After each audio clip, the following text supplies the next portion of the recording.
que aquele sacrifício era para a nossa liberdade, era para nos tornar amigos de Deus. O apóstolo Paulo traz neste capítulo, e exclusivamente esse texto que lemos, na verdade a carta aos irmãos de Éfeso, é uma carta que é muito condutora, ela é extraordinária, porque ela nos alinha, ela nos traz a um estilo de vida que verdadeiramente é a vida para um cristão. E aqui o apóstolo no capítulo 5 e o versículo 15, ele diz: tenham cuidado com a maneira como vocês vivem, que não sejam como insensatos, mas como sábios, aproveitando ao máximo cada oportunidade, porque os dias são maus.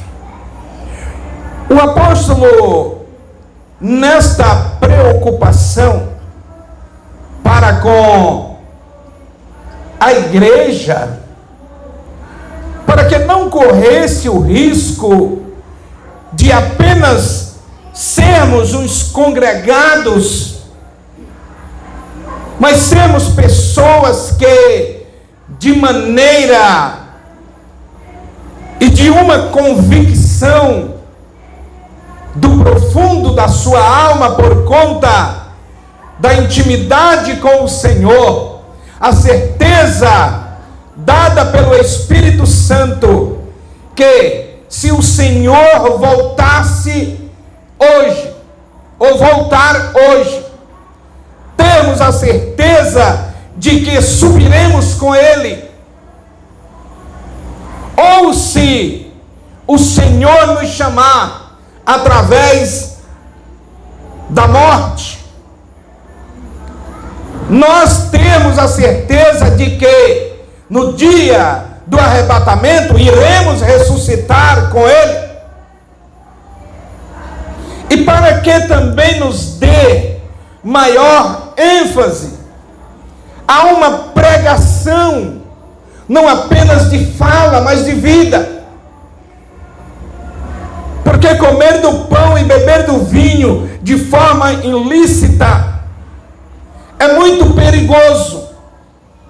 O apóstolo Paulo, no capítulo 11 e no versículo de número 28, ele diz para que examinemos-nos a nós mesmos, para que não comamos indignamente, para que de uma vez comendo indignamente, estamos contraindo maldição para as nossas vidas, um retardo naquilo que chamamos crescimento espiritual, porque nós vamos nos tornarmos insensatos, de uma vez que a palavra de Deus nos recomenda para que nos tornemos sábios e não insensatos. Pessoas que banalizam através do seu modo de viver, do seu estilo de vida até, o evangelho, banalizam a vida e que não são representados na sociedade, ou não se apresentam como verdadeiros cristãos, mas comem do pão, mas bebem do vinho, e na maioria das vezes nos tornamos juízes, quando a palavra de Deus diz que Deus não nos constituiu juiz, porque juiz só há um, que é Deus. E nós precisamos tomarmos este conselho para que sejamos observadores ou prestemos atenção da maneira ou a maneira que estamos vivendo como cristão. O que somos para a nossa comunidade? Não apenas bons representantes na comunidade, mas para aqueles que estão próximos de nós. A sequência da leitura que fizemos, ela recomenda para que ao nos reunirmos, a fala que deve haver entre nós, e aí não é só aqui na igreja, é lá no trabalho, é lá na sua casa, é no seu colégio, é onde quer que estejamos, somos representantes do reino, somos embaixadores deste reino, estamos neste mundo, como disse Jesus, mas não somos dele, nós não representamos este mundo, nós representamos o reino dos céus. E ele diz: observem a maneira como vocês estão vivendo, que vocês vivam como sábios e não como nécios, que vocês não dispensem a oportunidade, aproveite o máximo o tempo que vos é dado, porque os dias são maus. E a maldade não está nos dias em si, mas naqueles que têm se constituído inécios, naqueles que têm se tornado fracos,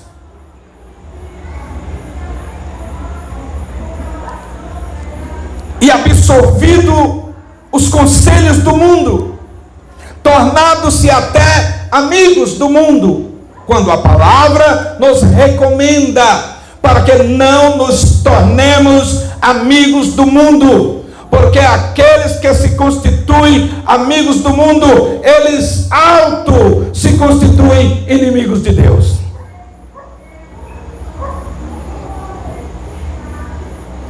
E o Evangelho, ele muda a nossa vida,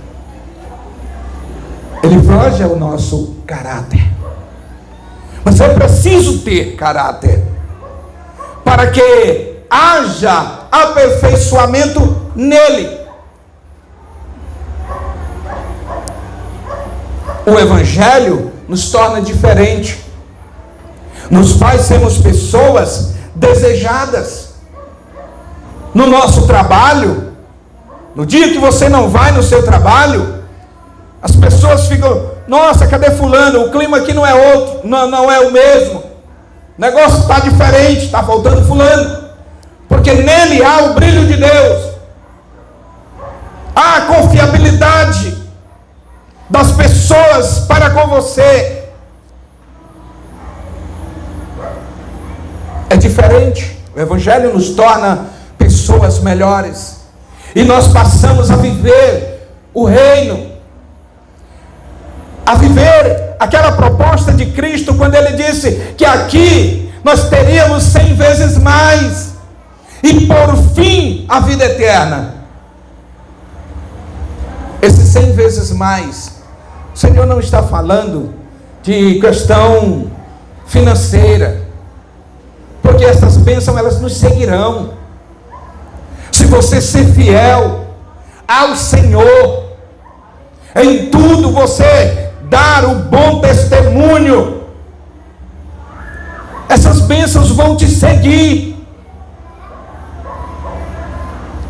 Às vezes nós estamos com uma necessidade muito latente, Deus levanta alguém com uma prosperidade para nos ajudar, então ele está suprindo a nossa necessidade, e somos prósperos nisso, certo?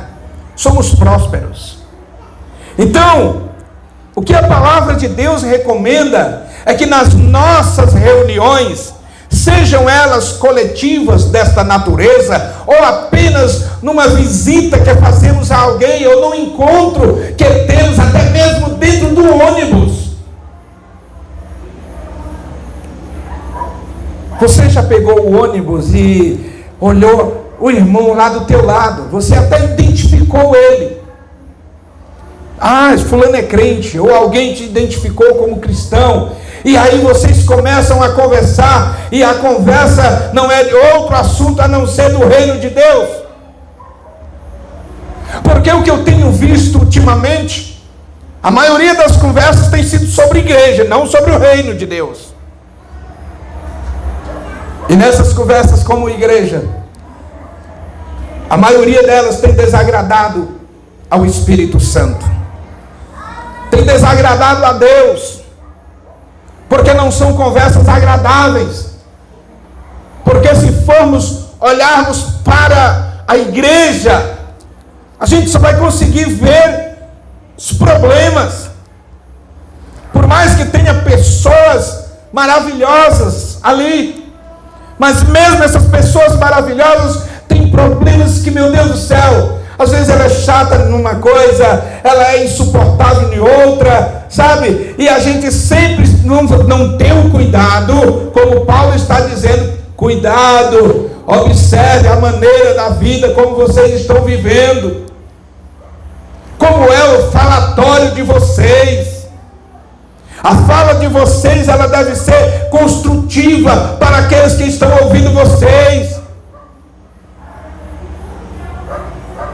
Não é aquela fala que tem por interesse, em primeiro lugar, apresentar os defeitos do outro.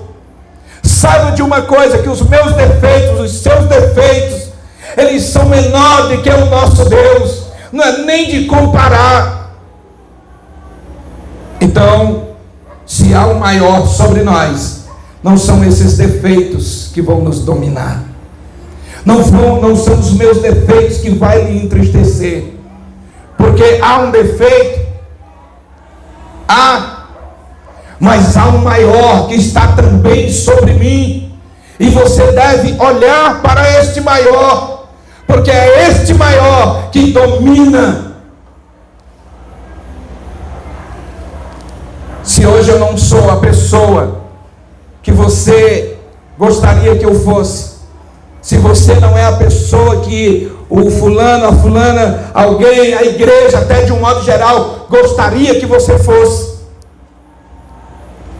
mas você está nas mãos daquele que começou a boa obra. Você lembra do hino que foi cantado?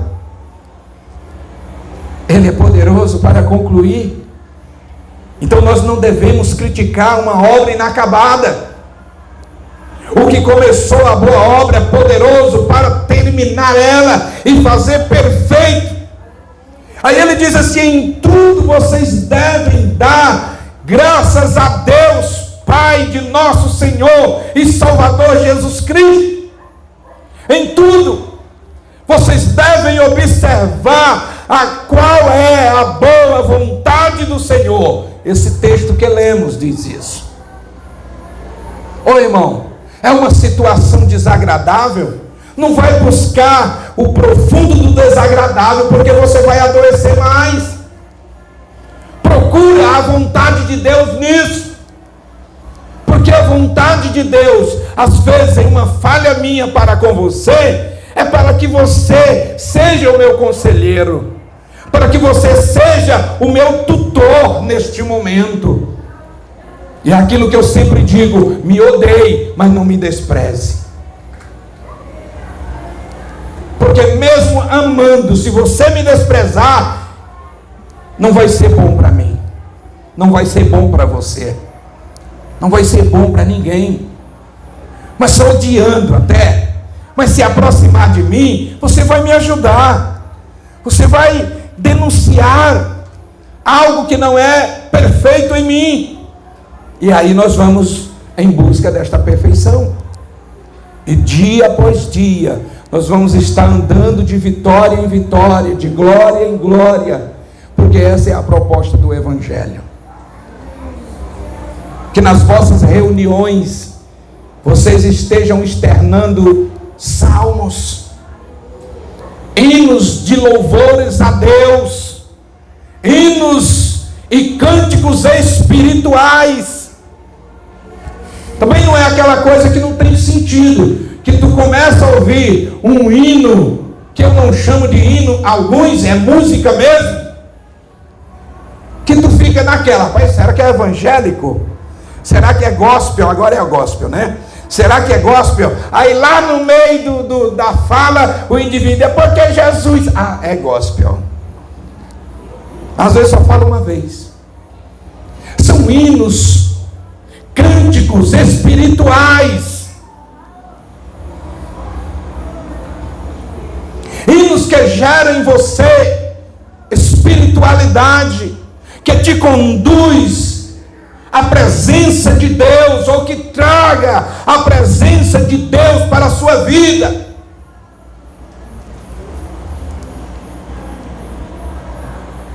Aquilo que te torna melhor, aquilo que me torna melhor, que me faz ser mais humilde na presença de Deus, seja isso que seja falado entre nós.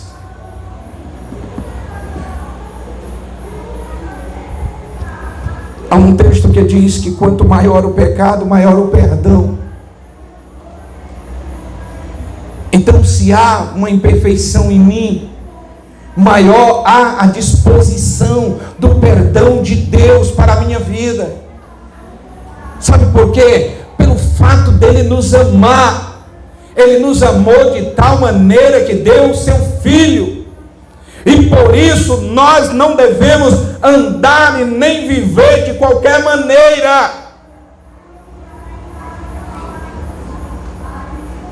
Jesus ele mesmo recomenda dizendo que não saia da vossa boca nenhuma palavra torpe, porque iremos prestar conta delas. Aquelas coisas que desagrada a Deus, você pode até falar elas, mas o Espírito vai denunciar imediatamente, porque até mesmo o sorriso das pessoas para quem você está fazendo aquela fala não vai ser aquele sorriso que vem de dentro. Ele simplesmente vai mostrar os dentes para você, tentando agradar com um sorriso. Aí você entende na hora: isso não é bom para mim, isso não é construtível. Então você vai tirando. É assim que o Espírito Santo nos lapida, nos torna um móvel perfeito, um vaso, um utensílio na casa de Deus. Mas quando nos dispomos só às reclamações, quando nos dispomos a detectar apenas as invirtudes das pessoas, deixa eu dizer a você, dentro de cada um de nós tem algo de sobremodo muito excelente. Tem grandeza dentro de cada um de nós. Se você está conseguindo ver só as pequenezes, veja, olhe com as lentes do Espírito Santo, você vai ver as qualidades, porque essas qualidades elas não são moldadas através de métodos que encontramos no âmbito da religiosidade. Ah, porque não pode isso, porque não pode aquilo, porque isso, mas deixa eu dizer a vocês, nós somos libertos pelo Senhor. O apóstolo Paulo, ele disse que todas as coisas lhes eram lícitas, mas nem todas convêm. Às vezes são coisas que você pode fazer, mas como vai gerar escândalo para o irmão, você não faz. Até mesmo na questão da alimentação.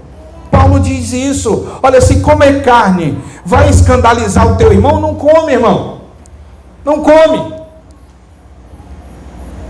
Não tenha prazer em fazer aquilo que gera escândalo no teu irmão.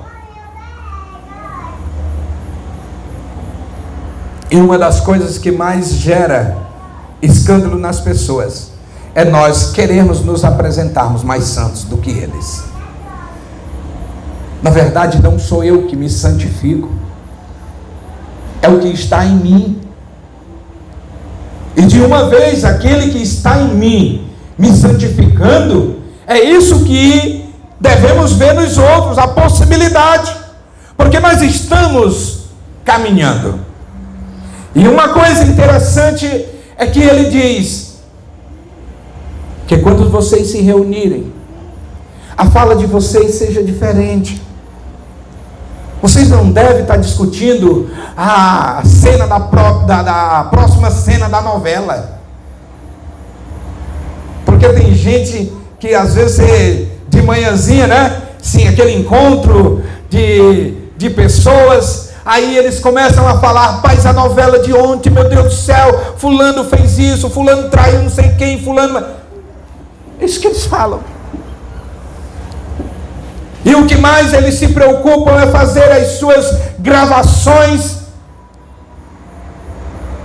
do TikTok e mais algumas coisas, gravações aí para jogar, apresentando apenas algo que lhe representa, simplesmente.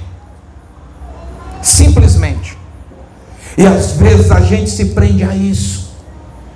A gente acha que isso é liberdade.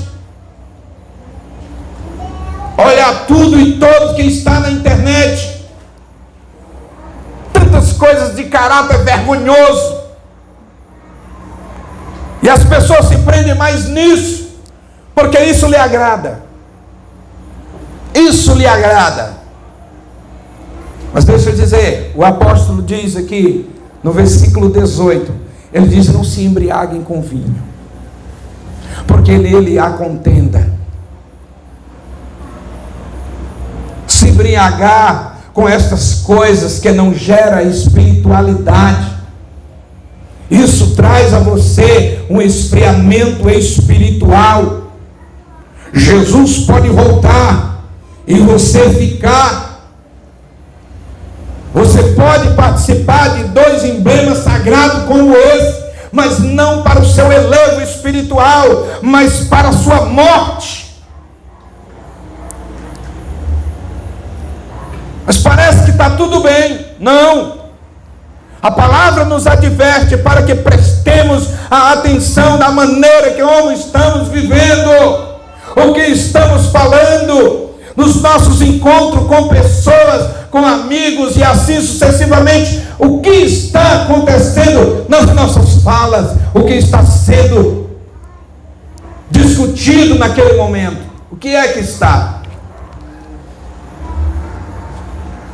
Na sequência do capítulo, o apóstolo, ele se dirige às mulheres.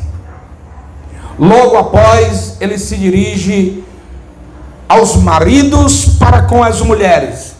Na sequência, ele se dirige aos pais, aos filhos, e os filhos aos pais. Deixa eu dizer uma coisa. Há uma versão que diz assim: pais, não esmague os vossos filhos. A versão é A Mensagem, a Bíblia A Mensagem, da editora Vida. É R$219, lá na CPAD ela, viu? Eu vou logo nesses textos, sabe? Quando eu entro numa livraria, meu Deus do céu, para sair dá trabalho.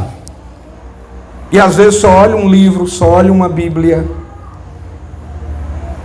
porque eu vou atrás do conteúdo dela. E aí, nessa versão, ela diz assim: pais, não esmaguem os vossos filhos. Não esmaguem. Sabe o que acontece? Nesse esmagamento, Ou por que acontece esse esmagamento e não é apenas dos pais para com os filhos, mas também dos filhos para com os pais,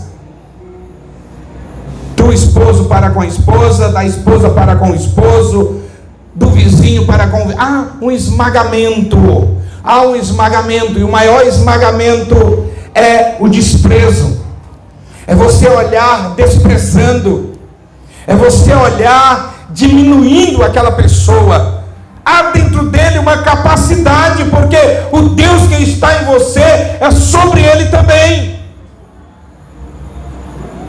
E a ordem da palavra de Deus é que amemos o nosso próximo como a nós mesmos. E quando nós desprezamos os outros, nós estamos demonstrando que nós estamos desprezando a nós também.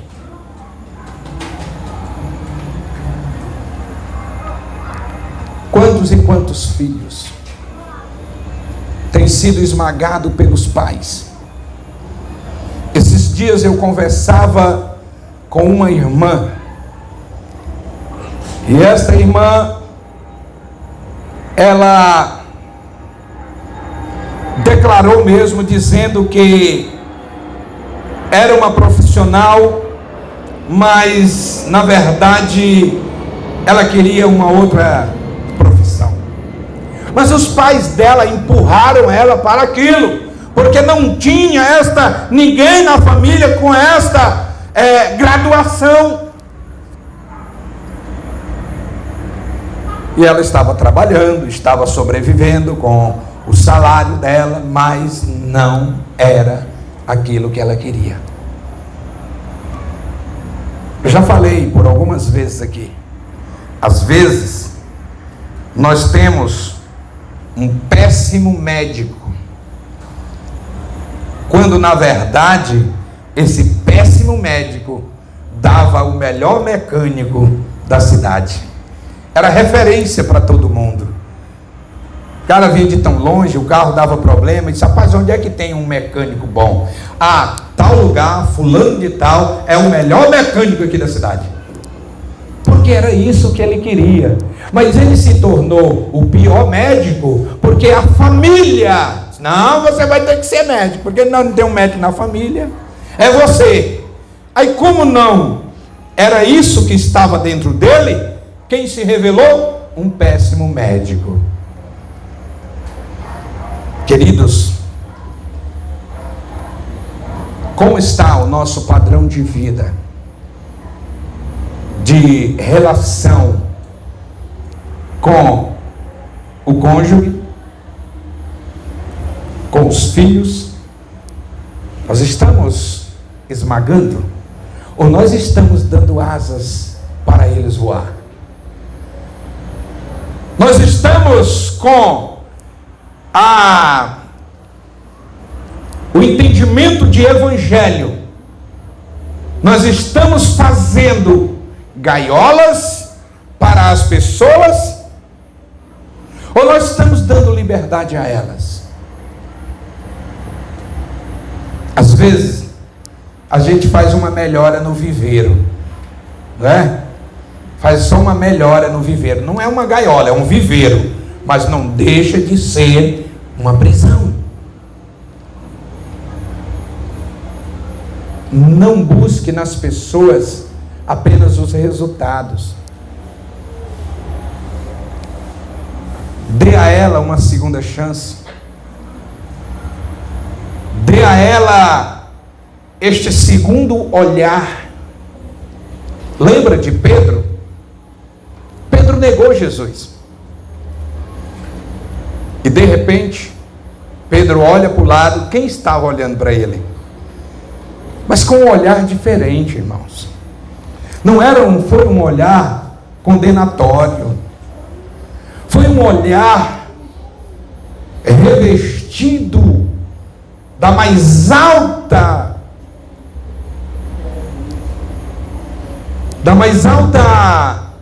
nível de misericórdia, por conta daquela falha que ele tinha cometido naquele instante. E na maioria das vezes não é esse o olhar que lançamos sobre as pessoas.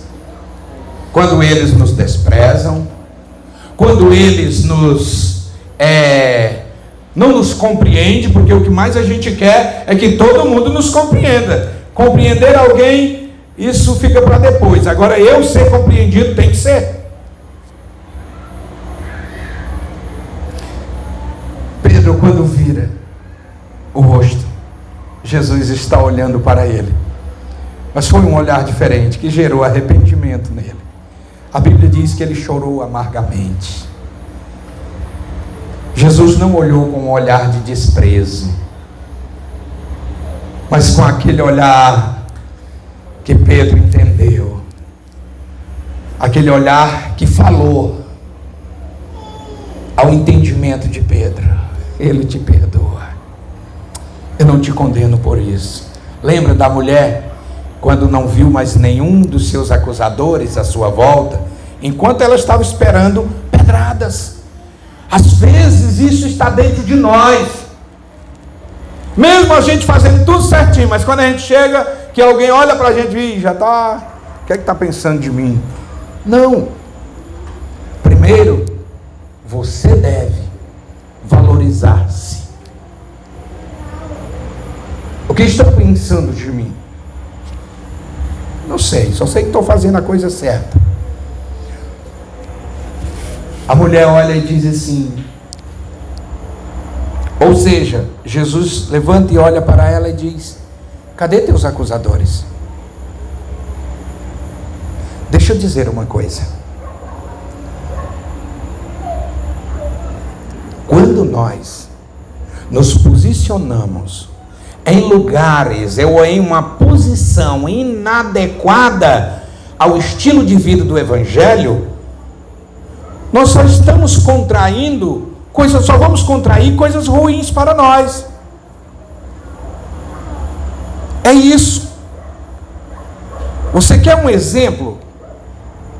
Bem aqui no canto da igreja, ali na frente desse terreno, enquanto nós estávamos limpando lá, ninguém jogava lixo. Ninguém. Mas quando não sei o porquê, né? Porque deixou-se de limpar ali. Veja como é que está agora. Então o que eu quero dizer, esse exemplo, é: quando nós permitimos que as pedradas ou as incompreensões de alguém aloje-se em nossos corações, sabe o que acontece? Às vezes vem uma coisa boa para repousar, mas a gente já no meio daquele lixão ali, a gente já nem percebe tanto, e por isso a gente não vai melhorando. As pessoas sempre vão ser o que achamos que elas são, no nível de acusação, no nível de descredibilidade. Mas quando nos aproximamos de Jesus, olhe no Mateus capítulo 8, que aquela mulher, ela não ficou do outro lado da avenida. Não, ela veio para perto de Jesus, e foi quanto mais ela se aproximou, foi à medida que seus inimigos, que queriam apedrejar e já estavam com as pedras na mão, foram se afastando.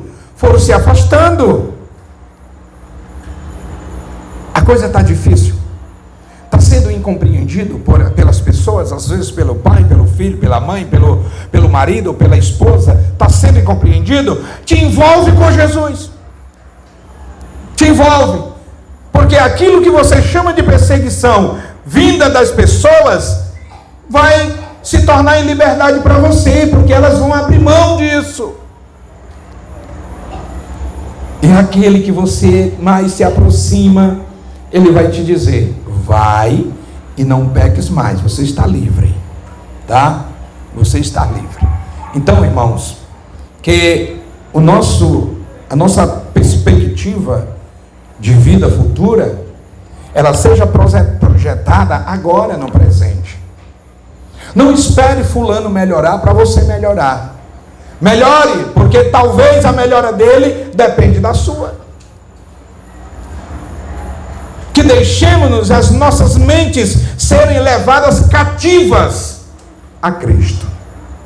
Aí sim, Vamos pensar nas coisas que são lá de cima. Vamos sempre estar observando a nossa maneira de viver. Nas nossas reuniões, entre amigos, entre vizinhos, sabe o que nós vamos fazer? Cantar hinos e cânticos de louvores ao nome do Senhor. Hinos e cânticos espirituais. Que Deus nos abençoe. Que Deus nos faça compreender esta boa parte da vida cristã e nós nos lancemos sobre ela. Não despreze ninguém, para que também você não seja desprezado, tá? E ao cercar a mesa, cerque com muita liberdade, porque é este o momento de liberdade. Esta mesa não é condenatória. Eu vivi muitos anos, não muitos, mas alguns anos, vendo esta mesa como condenatória. Oh meu Deus, hoje, rapaz, se eu tomar o vinho, se eu comer o pão, eu vou ser condenado, porque eu vou comer maldição. Não. Se eu estava, ou se nós estivermos nos achando, o Espírito está trazendo à nossa memória, que nós não estamos perfeitamente corretos para comer do pão e beber do vinho, hoje há a oportunidade de uma reconciliação. Reconciliar, irmão, não estou desviado, não. Reconciliação é uma proximidade maior. Eu xinguei o meu vizinho. Eu soltei os cachorros no meu marido, ou na minha esposa. Eu esmaguei o meu filho. Eu feri o coração dele ou dela. Está aqui a oportunidade de você reverter este caso e não mais praticar. Então, em nome de Jesus, coma do pão e beba do vinho com muita liberdade, tá bom? Não se culpe, não saia daqui se culpando e não saia daqui se condenando, porque se o vosso coração vos condena, mais poderoso é Deus para vos salvar. O Vocal Baluarte, louvando o nome do Senhor nesta oportunidade.